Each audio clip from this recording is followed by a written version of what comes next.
I'm going to turn off trans. I don't want it to do subtitles though, so I'm going to. There we go. Okay, so good evening. Hopefully you can all see the presentation. There we go. So welcome. This is going to be a quick workshop just to go through what children and young people are doing online and to offer you some support and some resources so that you can have conversations with them around everything that they are doing. So I am trained by CEOP. So CEOP are the Child Exploitation Online Prevention Agency, part of the National Crime Agency, and their whole ethos is about educating and empowering and protecting children and young people from any abuse online. So they give us lots and lots of resources and lots of advice.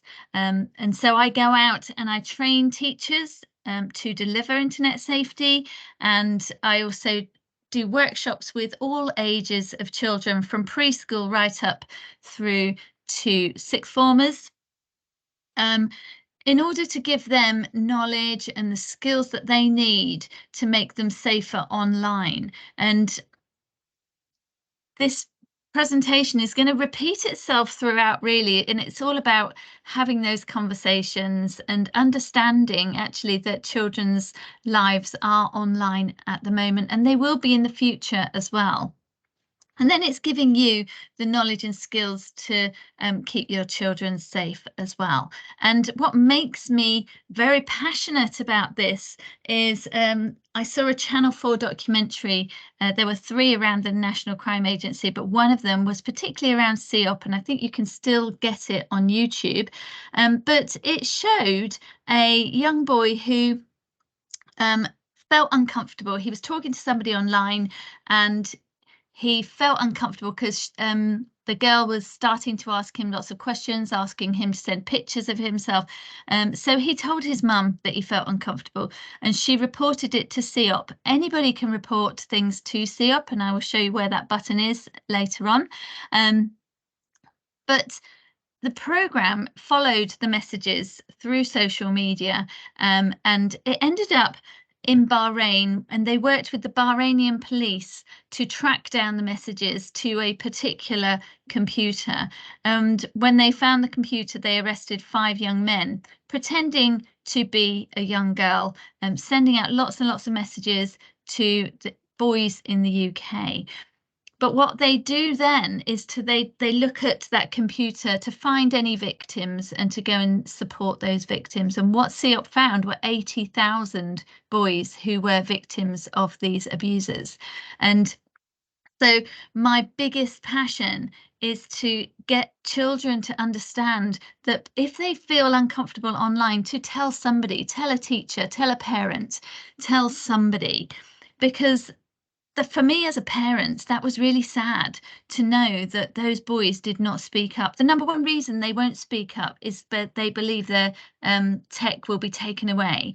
And that is not the case at all. And we have to get that message through to them. So CEOP's values are all about these 6 things. So the safety and well-being of the child always comes first. When we let children start the conversation, we understand what the online world means to them, and we explore all the positives and opportunities it presents, as well as the risks. If we only talk about the risks, children turn off after a few seconds. So we talk about not only the risks, but we also talk mainly about the positives. So young people feel safest when they feel listened to and understood, and then they will come and tell a trusted adult for help when they need it. So we understand that their lives are online. They all have the right to be protected from harm and to be supported and to build that knowledge and those skills and that confidence they need that help them identify the risks and access support when they need it. So we never frighten or scaremonger because alarmist education can be risky and ineffective. So we avoid shocking or scaring young people. We also try and avoid shocking or scaring you as well. And we challenge these victim blaming attitudes. We all have a responsibility to challenge victim blaming, because if something is happening to a child online, so if they are feeling uncomfortable, if somebody is asking them lots of questions, asking them to send pictures, or if they're being bullied, it's not their fault. Somebody is doing it to them. So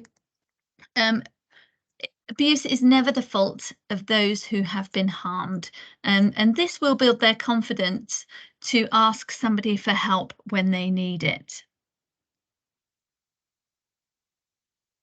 So online child sex abuse. So it's when another person, and this could be an adult or it could be another child, because we have peer-on-peer abuse as well, forces or manipulates a child, persuades them to take part in sexual activities. Now that could be sending a picture, could be a video, it could be text messaging, or it could be that that person sends them pornography and is normalizing that pornography.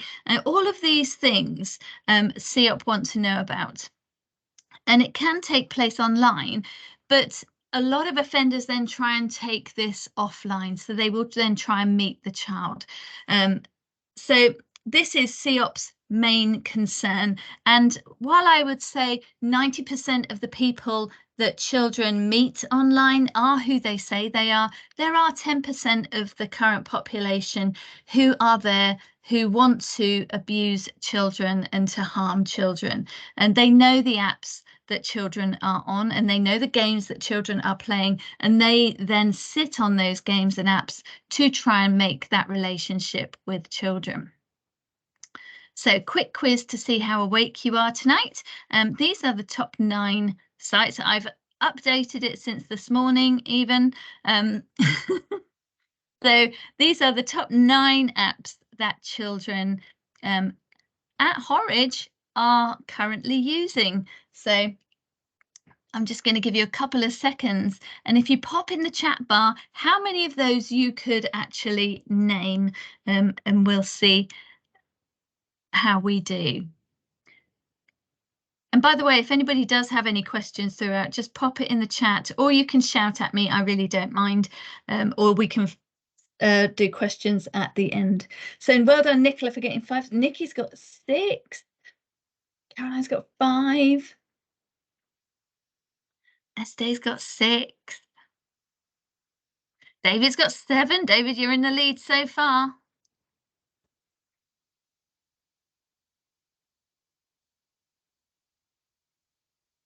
Anybody else? Anybody get higher than 7? David, I'm going to ask you. Oh, Michelle, well done. You got 7 as well. Okay, we're going to start with David, see which ones he knows. And if he, and then Michelle, you can tell me if you've got any of the others.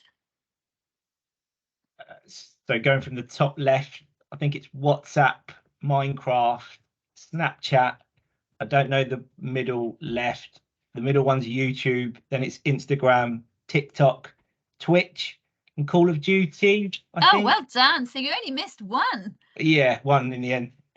Fantastic. Michelle, did you get the blue one? No, I don't know what the blue one is, but yeah, the other one, yeah. Well done. Brilliant. So yeah, WhatsApp. So WhatsApp used to be great. It used to be encrypted, was really secure, and then Facebook took it over and all of the encryption went out the window, and they recently changed all of their privacy settings to open up everything to everybody.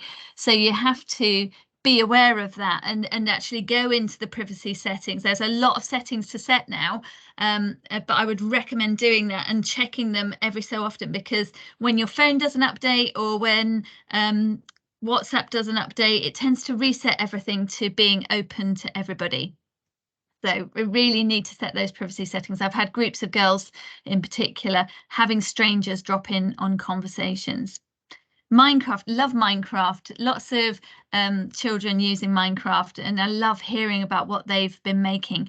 I mean, they're so imaginative, and they're making cities and villages and castles and houses. The funniest one I heard was a giant chicken eating a giant sausage, because they can create anything, and they can just let their imagination go, and they create water parks which are underneath the surface, and all sorts of things. It's really interesting just talking to them about what they are creating. Snapchat sold on the idea that pictures disappear at the other end after a few seconds, and that's so not true, and you have to be aware of that, and I'll touch on that a bit later. The blue one is Discord. So Discord is a messaging area, and kids are really clever at multitasking. So they will have their game open, and they will have Discord open, and they're chatting to the gamers within Discord that they're playing within the game, and they'll have Disney open, and they'll have their homework open, and they're doing all of these things all at once. So Discord is where mainly gamers are chatting to each other. Then who hasn't learned something from YouTube? Even I was on it yesterday, learning how to hang a shower door. So you can learn anything from YouTube, but they're also watching lots of different things. They're finding entertainment there, and some of the people that they're following are funny. Mr. Beast. They're following some interesting people like ZHC, who's a fantastic artist. They're learning football tricks and skateboarding tricks when they're making their own videos, and so it's a really interesting place. Instagram, so those posting of pictures and now videos on Instagram as well, and just being aware of location settings, particularly on your phone, because if you take a picture on your phone and you've got your location set, then anybody can find where you are on that picture, because that location is stored in that photograph, and Google has some very clever free software that you drag that picture into, and it will pinpoint on Google Maps where that picture was taken. So I'm always very conscious if kids are photographing their favorite hangout, or if they're photographing lots of things at home, if they're then posting them online, it's very easy to find them. I have some parents that will say they want to track their child using the location settings. You can track it other ways. You can use the telephone number now. You don't have to have the location setting turned on. Then we have TikTok, the #1 app used last year, mainly by primary age children, mainly from about year 2 and upwards are using TikTok. With all of these apps, there's right ways and wrong ways to use them. They've all mainly got privacy settings, and you're having these conversations about personal information that you might be giving out. I would rather know what my child is using and help them set it up properly with the privacy settings set and have some boundaries in place than you saying, I don't want you using TikTok, and then they go down their mate's house and do it anyway and get it all wrong, and then not come to you because they're worried to say that they've actually been using it. So if they are using it, help them set it up safely. Next one is Twitch. Again, live streaming, so popular with primary age. It's that excitement of having that wide audience and anybody could be watching. And then we have, I'm just going to let these two people in. We have Call of Duty, and I'll talk about gaming in a bit, but Call of Duty is an 18 game. Yeah, I know there are children in the school playing Call of Duty, Grand Theft Auto, and other 18 games. And it does have an effect on them. And we do talk about it with them, about how they're looking at these games, and the graphics are so lifelike now that their brains aren't developed enough to know reality and games. So they're learning from everything that they're seeing. So all of the violence, all of the language that they're seeing in these games is being normalized in their brains. And I do see differences in behavior when they're playing those games. So we're going to cover some of the things that a survey has pulled out that was given to children and young people. And we'll know from that what parents and carers do well, and what helps and what hinders parents from engaging with children on this topic. What children want and need from parents and carers, and then some top tips for you to support your child. So what helps and what hinders? So recent surveys taken last year by Ofcom show that most children are being spoken to about online safety, which is brilliant. 9 in 10 children have been spoken about online safety. Most are being spoken to by a parent or carer. Again, that's fantastic, because 10 years ago that wasn't the case. And a lot of them are being spoken to by a teacher as well. And internet safety is part of the curriculum now. It is statutory for schools to deliver internet safety, and that's more so this year than in previous years. And Ofsted are really hot on internet safety. So 3/4 of parents and carers feel they know enough to keep their child safe online, which is great. And most parents are speaking to their child. So 86% of parents have spoken at least once about staying safe, and 50% say they talk at least every few weeks. We made it part of our dinner time conversation around the table. It was, how was work, how was school, how are your friends, anything happening online. It was part of our everyday conversation, and it just made it so that it was so normal that if something did happen, they did come to us to talk about it. Some of the strategies used by parents, so asking what they're doing, and that's absolutely valid. You know, by all means, they love talking about it, actually. When I'm in workshops, we're always talking about what they're doing. I don't judge them. I'm just listening to them, hearing what they're saying, and actually when they say something new, if they come up with a new game or a new person that they're following on YouTube, I'll often go home and look it up and have a look at it myself, see if it's appropriate, see what that person's like on YouTube, and then I build it in to future presentations. Some parents check browser and device history, which when they're young is absolutely fine, but when they get a bit older, they get their rights head on and say, oh, it's my privacy and all of this kind of stuff. So we always had the threat of the check. So because we're paying the bills, we always said that at any time we might check their browser or device history. But there are apps out there now that allow you to look at their device history without going on the device itself. Microsoft have got one that allows you to look at the history on any other device in the home. Talk about setting some rules, and talk about why you want to set those rules. Say you're trying to keep them safe. Link it to a celebrity who has done something wrong online. There's lots of them out there. I always use the Kardashians. They're always a good example. They're always doing something wrong. You can always Google them, and then talk about why you want to keep them safe. Using some of those parental controls. Parental controls are never 100% reliable. And children are really clever. Even very young children are technically clever and know ways around parental controls. A lot of kids that I talk to know their parents' PIN numbers. One parent I spoke to said, oh, my house is completely locked down. My child cannot access anything I don't want them to. And he went upstairs to their bedroom and found that they'd hooked into the next door's Wi-Fi, which was completely open. So they were accessing whatever they wanted. So they are very clever, and you can access the internet on anywhere now, whether you're on the bus or in McDonald's. So those parental controls are not 100% guaranteed. And using content filters provided by your broadband supplier. So there are a lot of filters in place at your router already, but you can add to that.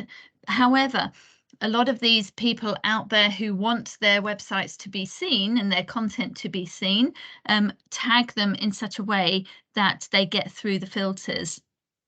And some of the filters have been stretched to the limit recently because everybody's been going online. So just be aware that the filter isn't always up to date or as up to date as some of the content that's out there. So what do you do that works well when it comes to supporting your children? Just shout at me or pop it in the chat. Is there anything that you do already that you think works really well with your children?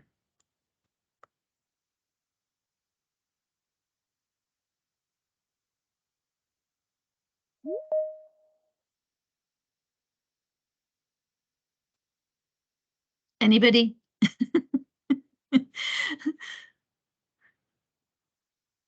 Does anybody have parental controls on their devices already?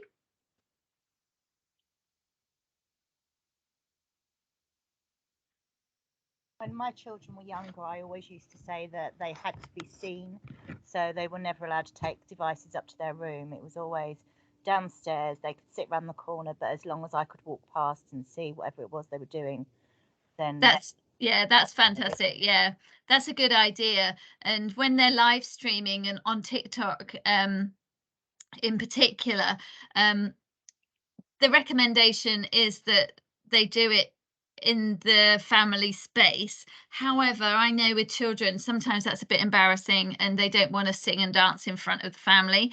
So if that is the case, then doing it in a room with the door open is a really good idea, because you can then hear any conversations that are going on. If they're playing games against other people, you can hear those conversations that they're having with other gamers. Not always easy if they've got their headphones on either. No devices in bedrooms after a certain time. Absolutely, we did that right up until my daughter was probably about 14 or 15. We managed to do that, but after that they need their devices for homework, so they do tend to go upstairs. But we always tried to make sure that they were downstairs charging overnight. Ask them who they're playing with. Absolutely, by all means, you know, it's just like if they're going down the park, who are you going to meet? So when they're going on their games, you know, who you playing with, maybe play the games with them to see who they're playing with and to see how they're interacting with other players as well, and what kind of language is being used in the game. Engage with them and ask who you're playing with. Yeah, absolutely. All good things. Brilliant. So some of the challenges. So for this, some parents feel overwhelmed because apps change very regularly. It's like fashion, they come and go. Some that disappeared 5 years ago, like Omegle, are back in fashion now and being used. And some parents feel overwhelmed because of the pace of change and the things that children are doing online, and maybe not being able to keep up with it. I certainly don't create my own profile in all of the apps, because actually the same rules apply across the board, doesn't matter what they're in. Believing it won't happen to your child, and I had such an example of that over the last couple of weeks excuse me, where a parent, their son sent an image to a girl, turned out not to be a girl, and he was being blackmailed for a lot of money. And her other daughter reminded her that I'd been in and done this workshop, and she phoned me up. She'd got my contact details and she phoned me up. And the thing that she said was, when I was helping her, so she goes, I just didn't think it would happen to my child. And that is so true. You think your child is safe, they're in their bedroom, they're in this safe environment, and actually it can happen to any child. If they've had a bad day, maybe broken up with their best friend or had an argument, there is always the possibility that they will go online and start talking to a stranger, and that stranger will turn out to be somebody that they're not. So there is always the possibility that it could happen to them. Believing your child is too young. To let you know, I go into preschools to talk to children because they are also online, also very active. They're on YouTube and they are busy playing and busy talking to other gamers. And so your child is never too young to start these conversations, and just being aware of what they're doing online is really important. And sometimes it's, if you've had a bad experience online, you don't want to talk about it because it may bring up some of those memories. But that's a real tricky one, and that's when you can actually go to the school for support on that. And there's loads of places that can also give you support as well. And then believing that your child knows enough or more than them already. Your children will never know enough. I still talk to my stepdaughter who's already left university about some of the things that she posts online, because it might not be appropriate, or it might affect things that she wants to do in the future. So they're never too old. They always need reminding sometimes. So they will never know enough or more than you. So why parents and carers don't talk to their child? So 3/4 of parents feel they know enough already. And like I say, they do learn about it in school, but it's always good to keep reminding them. It's that drip feed, because actually when they're in that zone, when they're online, they tend to forget some of the rules. And then nearly a third believe the kids are too young. 21% think their child knows all there is to know, and 20% said they have had some conversations about it in the past and don't see the need to have any more. Well, as we've seen, technology moves so fast that you do need to continue to have these conversations, because some of the things that they do change. Kids weren't live streaming a couple of years ago, and now that is all the rage. That is what they love doing. So you do need to keep having these conversations. So have everyday conversations. You can see a theme here, can't you? Know where to go to find further information. And I will show you some resources and some places to go. There'll be, and there's also a leaflet with all of these links, and I will send a summary to the school of this, and you've got this recording. So so that you will definitely have places to go for wider information. Know what to do if you are concerned. So reporting to CEOP is something that I will cover later on as well. So what do children and young people want and need from parents and carers? So the Big Ask in 2021 asked that exact question, and basically they want to feel safe. They want to be able to have some protection in a virtual world, and they were asking for more support in this space. So this included their online life and what they want from parents and carers, the survey. And it should start from a young age. And this is a quote from somebody who was 14. And they want to keep up to date with this ever evolving space. And they wanted laws and protections for themselves as well. And there is an online bill going through the government at the moment. However, whether that does protect them or not, whether it goes far enough, I'm not sure. They keep watering it down and changing the definition of appropriate, so that in my eyes, they're putting through things that in my eyes are inappropriate, but they're kind of glossing over that. So quite how well it will do, I don't know. And they do like the boundaries. They do like to know that you're trying to keep them safe. So they identified that having parents and carers who supported them in this way is really important in creating a good home life and well-being life. So they do appreciate those restrictions being in place. They might say to you, oh, why are you being so nosy, or why are you doing this? But actually, when you explain it to them and when you show them some of the resources, they do get it. So Digital Romance is a guide for parents, and it's around the fact that children and young people are making their relationships online first.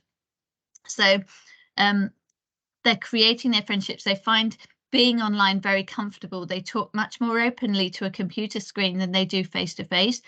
So they find making friendships that much easier. And then when they're older, those friendships develop into relationships.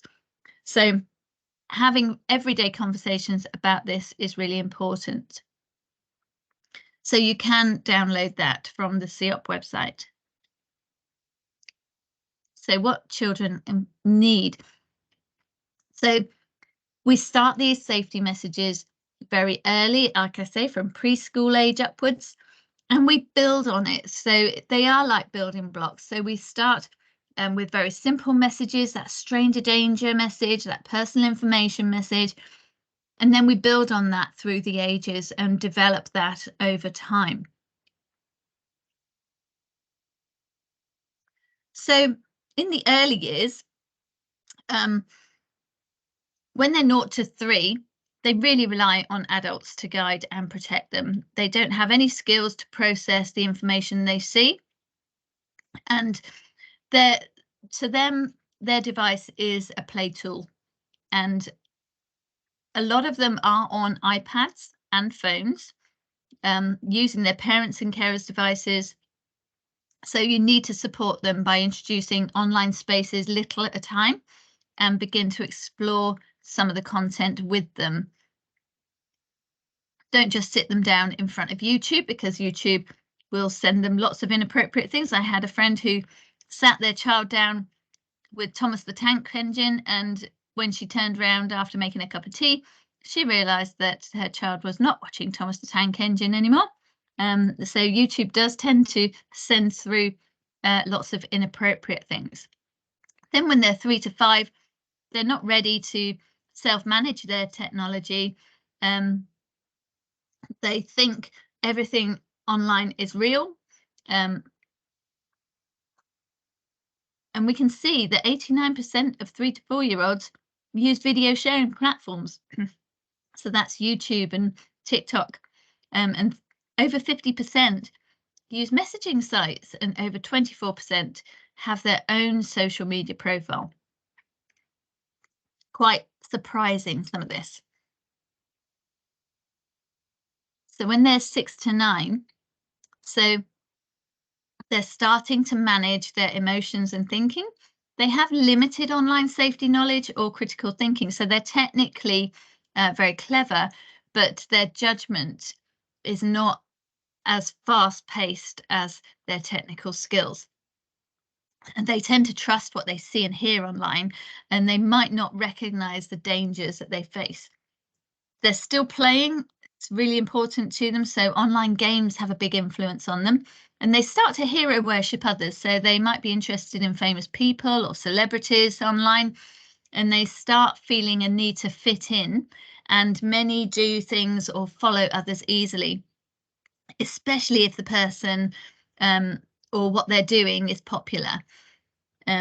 So their social norms and good habits are developed at this stage.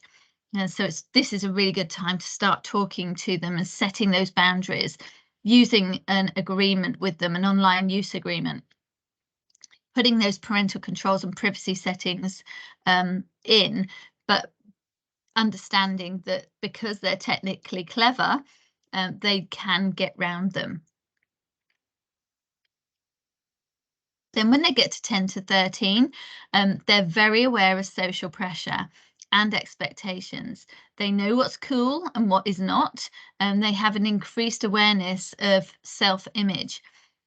They're starting to use the online environment to explore and develop their identity, but they don't always consider that long-term consequence of actions, and they're seeking those immediate rewards. They're seeking those likes.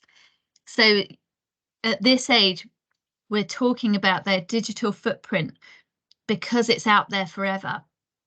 So how apps and platforms are designed, including how content is targeted based on what the app thinks they like, what to do if they've done something they later regret, including sharing photos of themselves, posting that personal information, agreeing to do something in the moment, or spreading information or gossip. We also talk about what image they want to portray online, what their social media profiles tell others about them, and what to do if they feel pressured to do something that they don't want to or that they feel uncomfortable with. So if over 50% use TikTok at this age and over 80% use messaging sites and apps, and the majority of them have at least one social media profile. Now, my stepdaughter had 3 social media profiles on Instagram, one that we knew about, one her friends knew about, and I'm not sure what the other one was for, but we found 3. So they do have more than one profile. So top tips. So whatever they're using, you can break it down into these 4 things. What are they viewing? What are they sharing? Who are they chatting with? And who are they friending? And we call this the social web framework. So you can apply this to whatever it is that they are doing. So what are they seeing? So the internet does provide a lot of opportunities for children and young people to learn and gain information, get support, but it is a public and open place where anyone can post and share content. That's what part that makes it such an exciting place. That belief, you know, anybody could be out there, anybody could be sharing that information. But it also means that they could see inappropriate or harmful content. So we talk about the things that they might see online. And if they see something that makes them feel uncomfortable or upsets them, they can talk to you or another adult that they trust. There are age requirements on apps, sites and games that make you aware of what type of content might be out there. There's also privacy settings and settings that you can set in most of them to allow you to filter out some of the inappropriate content as well.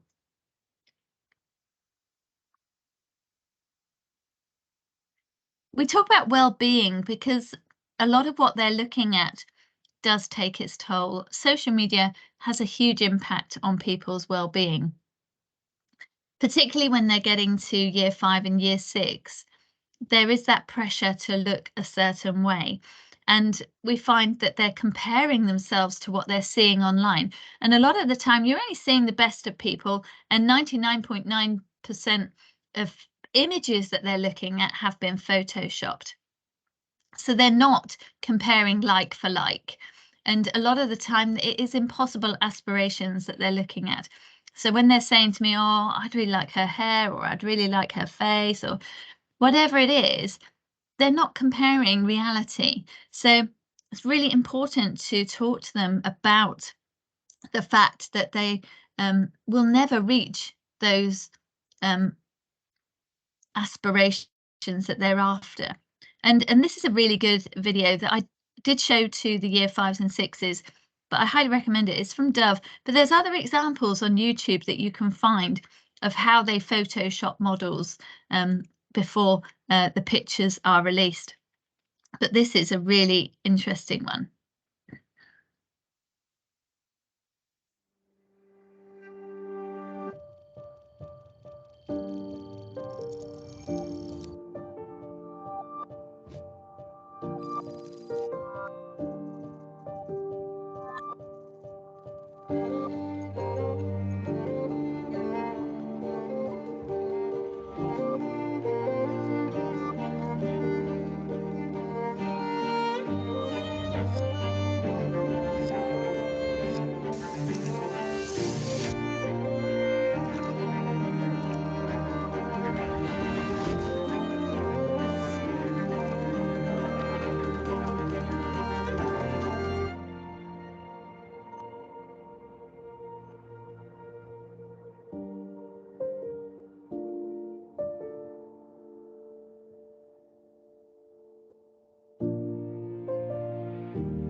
That's a really powerful video.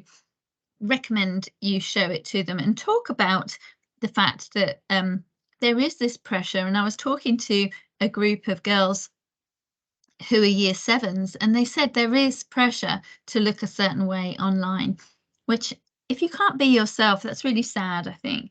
And there is this increase in depression because of social media, and we've had a rise in suicide and self-harm as well. So there is a leaflet that will be sent out, or it will be available on the website for the school, with all of the links that will give you specific information on all of these topics. So what are they sharing? So there's lots of different ways to share online, whether it's photographs, videos, personal information, their location, their live streaming, and more.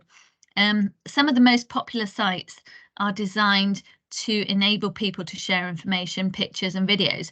And this might include personal information, such as details of where they go to school or live, or photographs of themselves in their uniform, or other things that they wouldn't want shared. So they might change their mind about something they've shared, or they might feel pressured to do so. So they may also share content that upsets others, even if it's not what they intended to do. So you need to talk about what they're sharing, and I do get children sharing inappropriate pictures and videos as well, though some of those are nudes. And so you do need to have conversations about what they're sharing and help them set privacy settings to limit who can see what they are sharing. You don't want everybody to see everything about you. And these are the terms and conditions that most social media sites and games use.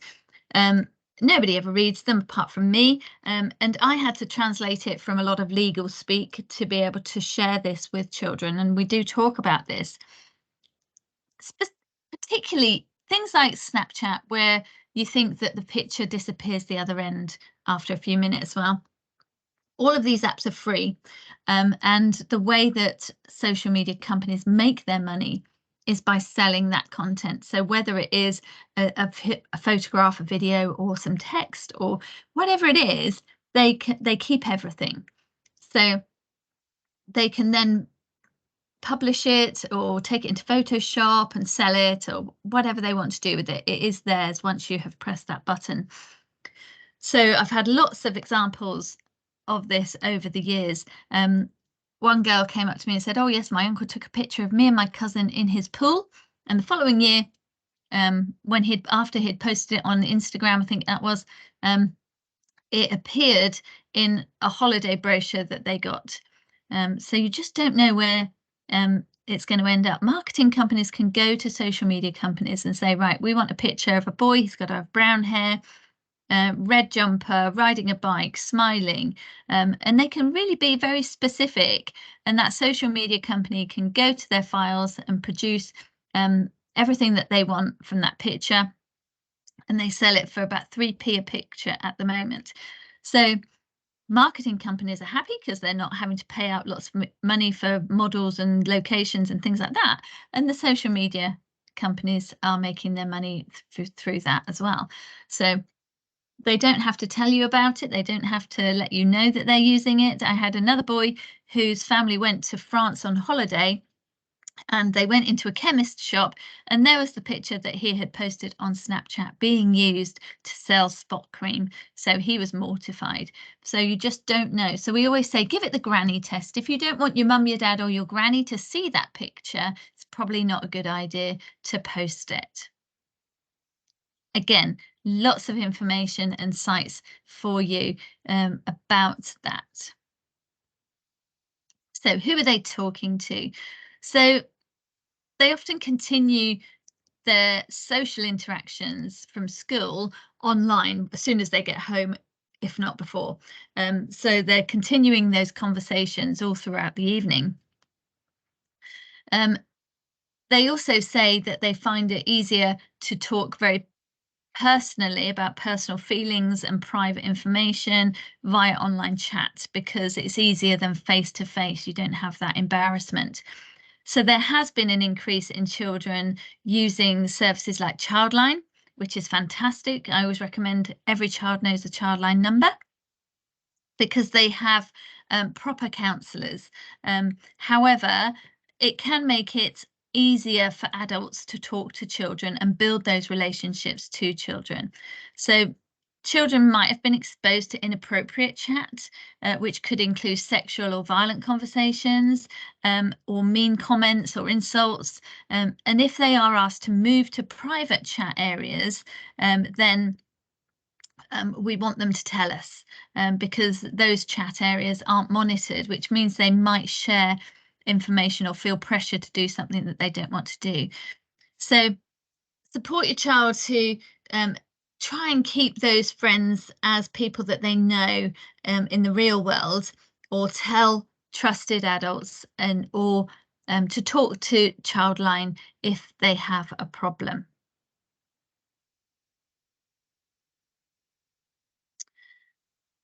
So with children, young people, we're always talking about bullying, and bullying is probably my number one thing that I have to sort of deal with in schools, because when children are online, they're relying 100% on the words that they're using.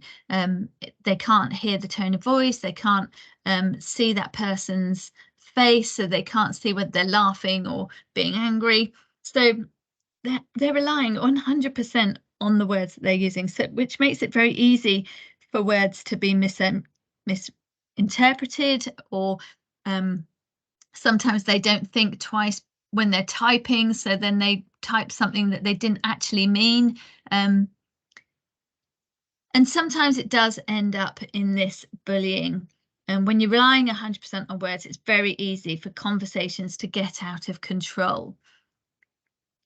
But there's also a view that they can say whatever they want and it's okay. I'm having a lot of hate online at the moment, and this belief that nothing will happen to them if they do say something that's mean or hateful. And the problem is that hateful speech can spread so quickly and get out of control, and you don't know how far it's reached. So for the person it's about, it impacts on everything. It impacts on their self-esteem, on their confidence, on how they're treating their family and friends. It causes poor sleep and depression. It's with them 24/7 because it's on their device and going everywhere with them. So it is very frightening, and they just don't know when it's going to end. So one thing I remind children is that actually this is something I heard when I was at school myself, because I was bullied at school. And those negative comments that you see about yourself or hear about yourself stick with you. They're like glue, they stay with you. And you need to hear 50 positive comments to counteract that one negative comment, to make you feel slightly better. It doesn't remove it completely. I still remember the negative comments that were told to me, but it does make you feel slightly better if you hear 50 positive comments. So I always give them that image and try and make them think about what they're saying, think about the words that they're using, particularly when they're online and they're just tapping away. If they've had a bad day at school and they want to rant at somebody, they tend to rant at somebody online, and the effects of that can be huge. Again, lots of information and advice for you on that. So who are they friending? Now, their definition of friends is completely different to mine. Technology is crucial for maintaining their friendships and relationships, and we've seen that over the last few years. That ability to be able to keep up to date with all your friends and family is really important. However, social media can be seen as a tool for children and young people to quantify their popularity by how many likes, friends or followers they have. So there's sometimes that game of how many followers have you got. And although they talk about their friends online, a lot of them they've never met face to face. So they might say that they're a friend, but actually they don't actually know who they are. So having that stranger danger message from a young age is really important. They will never know who is behind that screen. The offenders that are out there will take years to build that relationship if they have to. The average time it actually takes for an offender to say hello to actually getting that child to do something that they want on average is 45 minutes at the moment, and that was a statistic that came out of CEOP this year, so which is a really scary time frame because that's about the time it takes me to cook dinner. So it can be very quick, but it can be over time as well. And offenders are creating lots and lots of characters in games in order for a child to relate to one of them, and then they build that friendship using that one particular character. So they really need to understand the difference between offline and online friends and know that they can talk to you if anything bothers them or worries them when they're talking to somebody online. Again, lots of information for you on that leaflet. So this is Romeo and Juliet if it happened in today's world.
Don't know what happened to the sound there, but it's a good job that it's only music.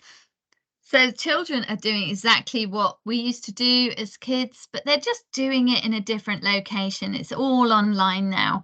So they're creating those relationships online. So it's really important to have those conversations about healthy friendships. When we start at early ages, we're talking about what makes a nice friend and what makes a mean friend. And then we're developing that over time.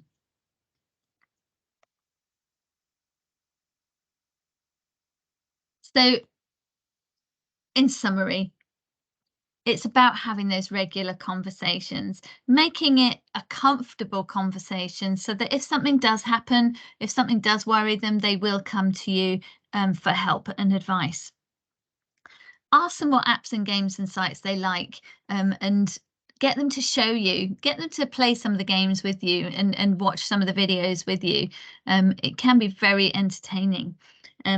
And using that social web framework, those 4 things to consider the benefits and the dangers for all of those 4 areas.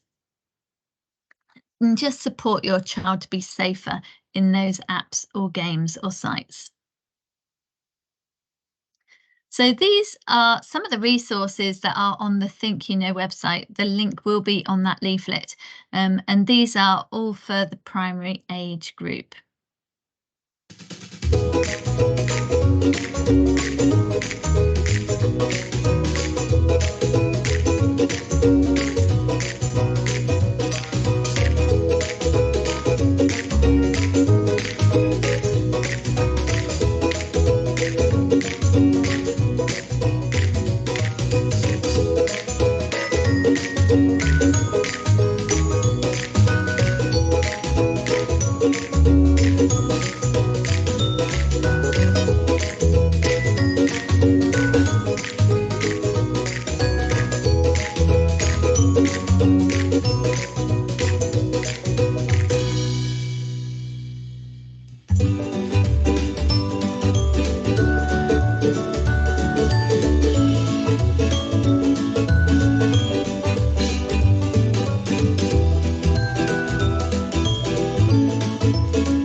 Okay, so they're 4 to 7-year-olds. So the Think You Know website is split into different age groups. So you can go to the age group appropriate for your children. So there's a 4 to 7 area, which has the Jessie and Friends cartoons, the 8 to 10s, which has the Play Like Share cartoons, along with Band Runner, the game that you saw there, which you run down a corridor, the school corridor, and you're hitting things with your guitar.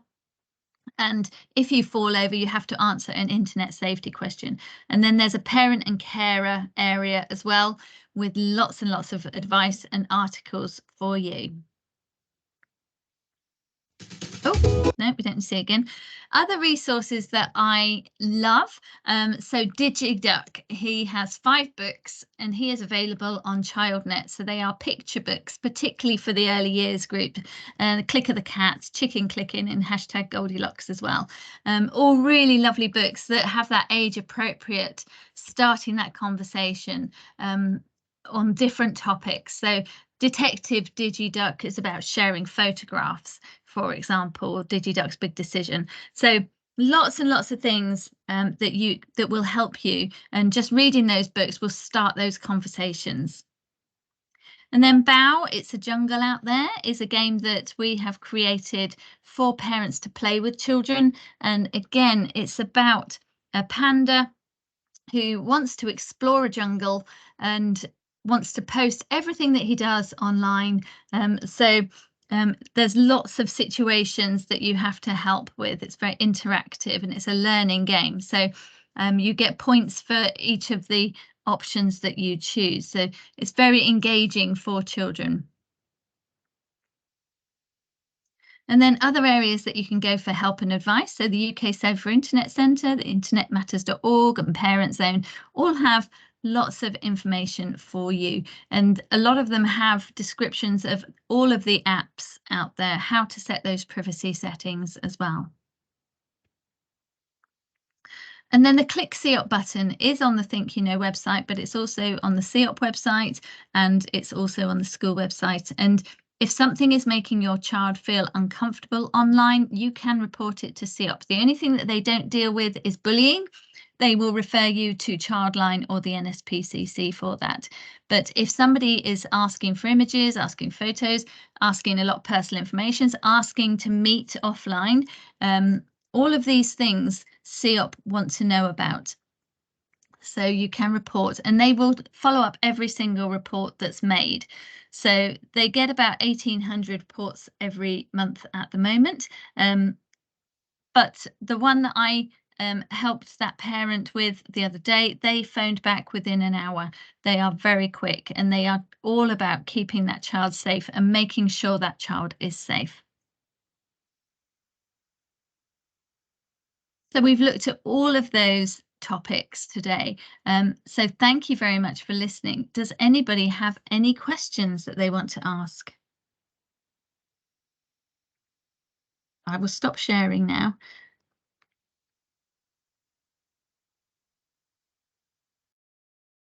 And I will stop recording because you may not want your questions to be recorded.